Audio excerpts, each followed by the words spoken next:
2009년 7월 5일 주일입니다. 오전 예배 후 점심을 준비하는 시간에 땡 자매님과 데리고 온 여학생이 사택에 있는 원탁에 있었습니다. 학생은 중1이었습니다. 키가 컸습니다. 자매님이 학생은 교회에 처음 나왔다고 했습니다. 학생의 집안은 불신 집안이었습니다. 예수님이 어떤 분인지 모른다고 했습니다. 자매님이 학생에게 예수님에 대해서 이야기해 주길 요청했습니다. 점심 식사를 하기 전에 짧은 시간이었습니다. 예수님은 하나님의 아들이신데 육신을 입고 이 세상에 오셨습니다. 예수님은 남자와 여자의 관계로 태어난 분이 아니셨습니다.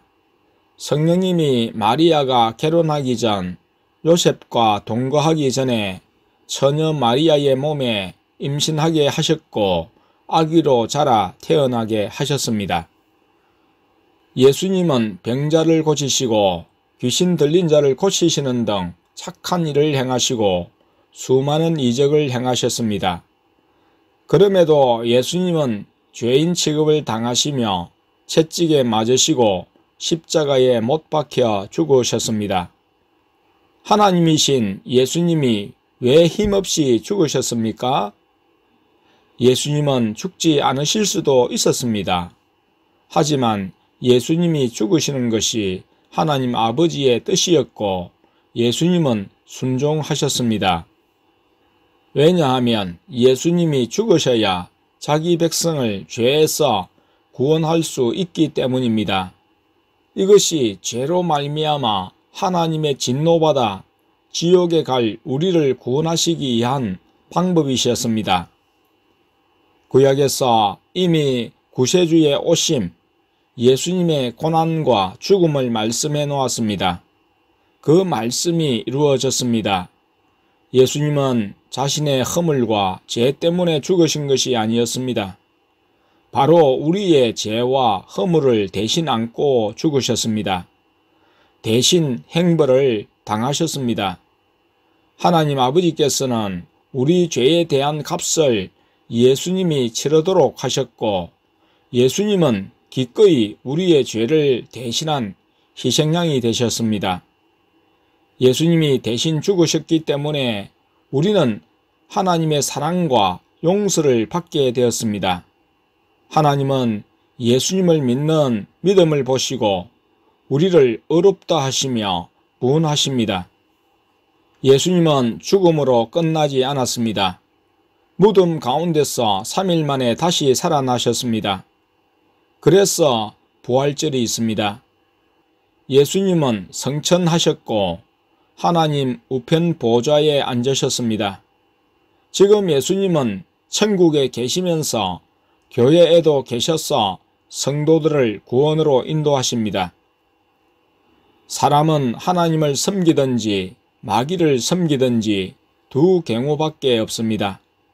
마귀를 따라 살면 지옥에 가게 됩니다. 우리를 구원하시기 위해 십자가에 죽으신 예수님을 믿어야 합니다. 예수님을 믿어야 천국에 갑니다. 사람에겐 두 번의 죽음이 있습니다. 한 번의 죽음은 육체와 영혼이 분리되는 죽음입니다. 사람이 죽는 것은 영혼이 몸에서 분리되기 때문입니다. 그러나 이 죽음 다음에는 영원한 죽음이 있습니다. 예수님을 믿지 않는 사람은 죽어서 지옥에서 영원히 형벌받는 죽음이 있습니다.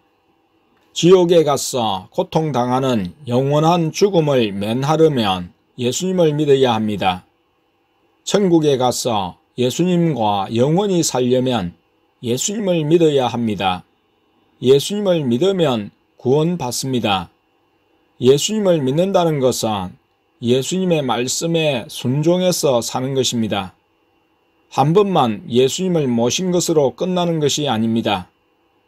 영접 기도의 순간은 진실했지만 삶이 예수님과 관계가 없다면 그것은 잘못된 믿음입니다. 늘 예수님을 생각하고 예수님께 집중하며 예수님의 뜻을 따라서 사는 믿음이어야 합니다. 예수님을 마음에 모시고 살면 구원받습니다. 예수님을 모시고 살기 위해서는 교회에 다녀야 합니다. 그리고 말씀을 듣고 읽고 기도해야 합니다. 선생님의 가르침을 받으면 선생님의 수준에 머물게 됩니다. 목사님의 가르침을 받으면 목사님 수준의 믿음을 가지게 됩니다. 교회에 나가 목사님의 지도와 가르침을 받아야 믿음이 자랍니다. 나중에 교회에서 떠나 집으로 갈 때 학생은 자매님과의 대화 중에 "나 예수님 믿어요" 했습니다. 내가 아까 예수님이 어떤 분인지 설명한 것을 알겠느냐고 물으니 알겠다는 의미로 고개를 끄덕였습니다. 저녁 식사를 하고 교회당 원탁에 하나 둘 모여들었습니다. 예수님이 둘째를 통해 땡음 형제님과 땡순이의 결혼 날짜를 말씀하셨습니다. 8월 15일 토요일이라고 하셨습니다. 땡음 형제님은 예수님께 "감사합니다" 고 말씀드렸습니다. 예수님으로부터의 독립은 망하는 일이지만 부모로부터 독립은 필요했습니다.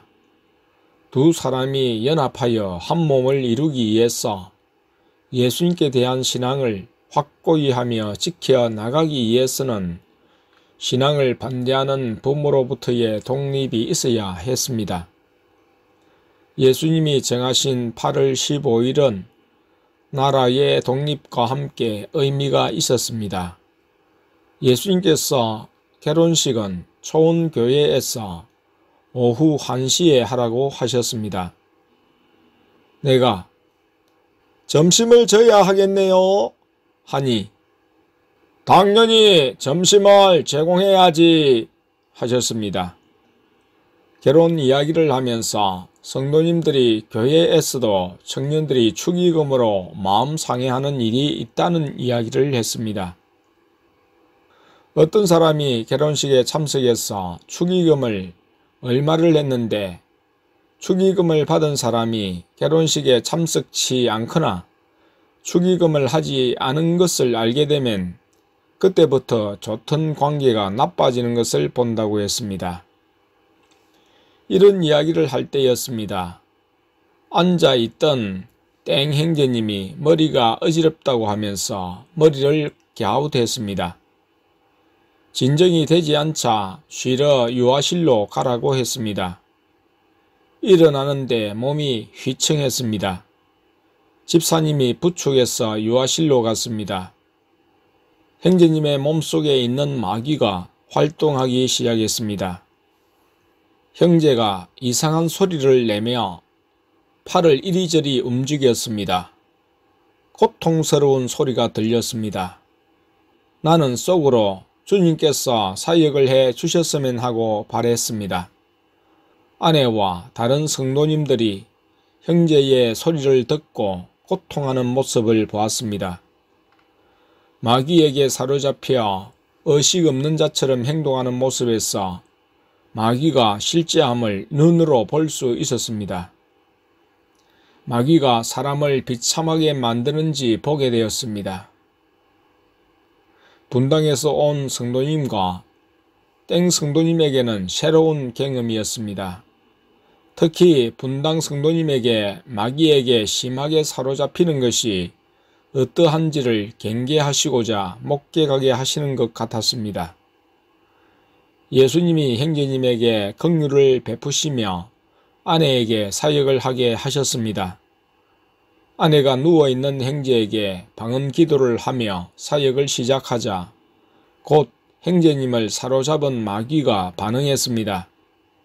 몸이 요동하며 마귀가 무기에 고통하면서 형제님의 몸도 몸부림쳤고 입에서는 마귀의 비명이 터져 나왔습니다. 마귀의 고통 소리가 형제님의 입을 통해 나왔습니다. 아내가 하고 있을 때 둘째를 통해 예수님이 나에게도 같이 사역하라고 하셨습니다.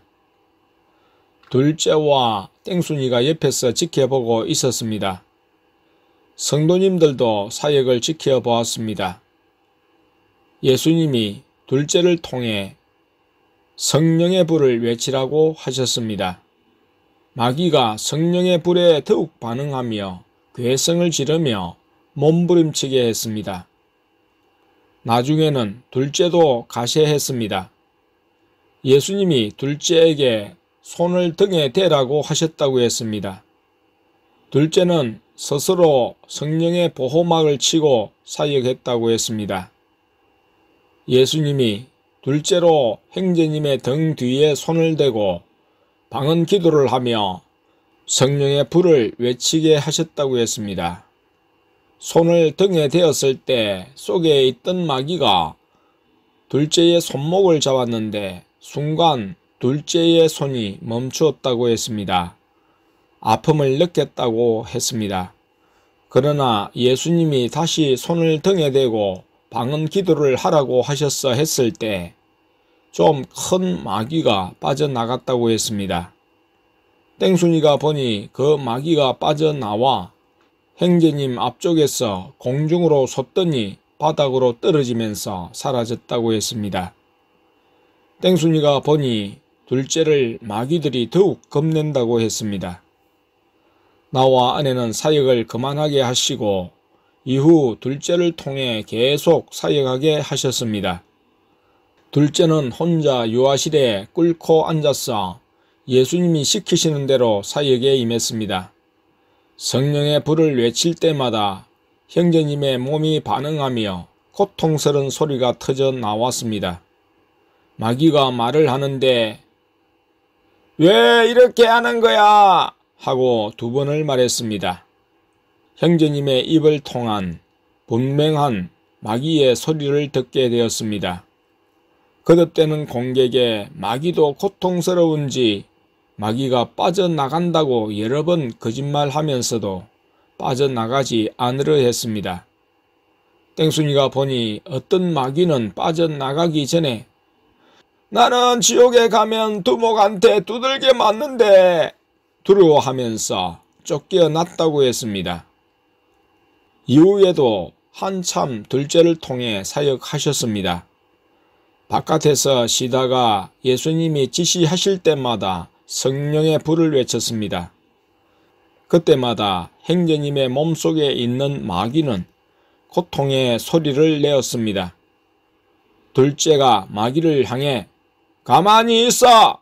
할 땐 형제님이 팔을 몸에 붙인 채 꼼짝 않기도 했습니다. 성령의 불을 외침과 함께 간간히 고통을 주는 마귀야 나가! 예수님의 이름으로 말하니 나가! 라고도 했습니다. 한참을 그렇게 외치며 사역했습니다. 둘째로 예수님이 사역하신 것은 다른 교회를 방문했을 때 한 번 했지만 초원교회에서는 처음이었습니다. 오랜 시간 목소리를 크게 하며 외쳤지만 목이 쉬지 않았습니다. 사역이 끝나자 형제님은 앉아 있다가 자리에 들어 누웠습니다. 둘째가 형제님에게 가서 이불을 덮어주고 유아실에 전등을 꺼 주었습니다.